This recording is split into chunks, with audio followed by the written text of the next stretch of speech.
नमस्ते, प्रणाम। और हम गायिका अक्षरा गुप्ता आप सब लोग के प्रणाम करतानी। आप सब लोग के बीच में एक से एक गाना हमार आ रहल बा और वही गाना में एगो और गाना ई बा। एगो औरत अपना पति से कहताड़ी कि सुनी जी, हमरा के कौनो गहना रउआ ना बनवैनी हम, तही जन घर में राशन तीसी उसी रखल बा ओकरा के बेच के हमरा के गहना लाई। मांग करताड़ी औरत कौना भाव से कि तीसी बेच झुमका बनवाई दा, सरसों बेच मंगटी का, चना बेच के चुनरी मंगाई दा, जवना के रंग फीका। और कह तरीका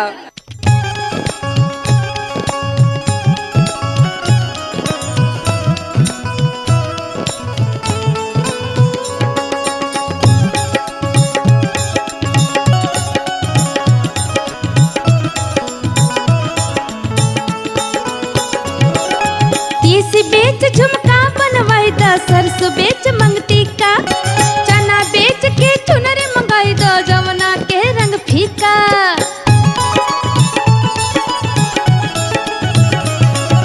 तीस बेच झुमका बनवाई दा, सरसों बेच मंगती का, चना बेच के चुनरी मंगाई दो, जवना के रंग फीका। जब से तन पे न कुली ये सामान होई है, तब से भल माना तोहके नेवान होई है, तब से भल माना तोहके नेवान होई है।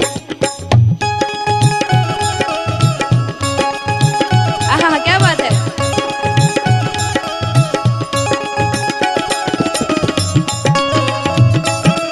वाह, क्या बात है।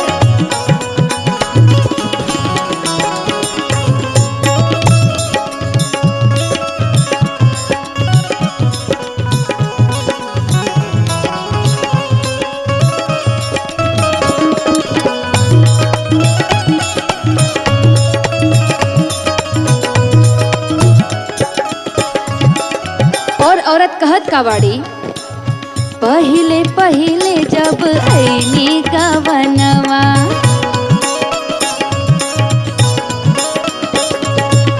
ताही रात सैया तू दिहला वचनवा,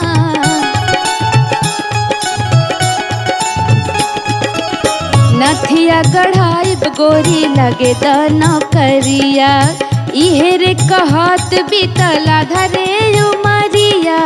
और कहा तड़िका साचे बतिया कही न सैया, अधिका जे छछनैबा, अब की गहना ना ले अइबा, फिर पाछे पछतैबा। जब से पूरा न दिल के अरमान होई है, तब से बल माना तोहके नेवान होई है, तब से बल माना तोहके नेवान होई है।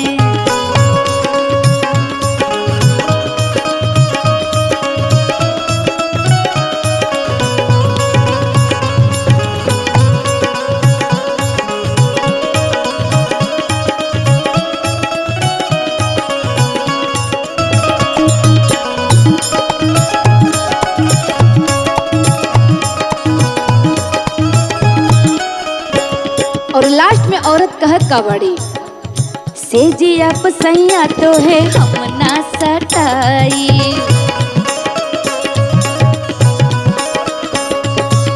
रात भर तो हरा के अंगूठा दिखाई,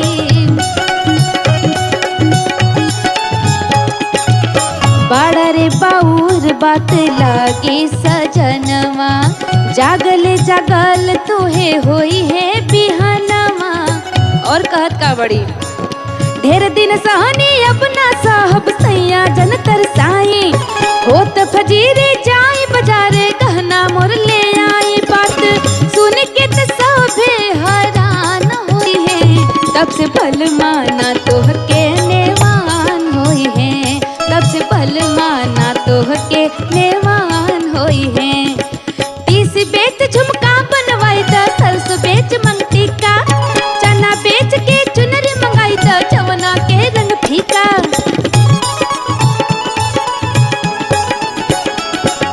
तीस बेच झुमका बनवाई दा, सरसों बेच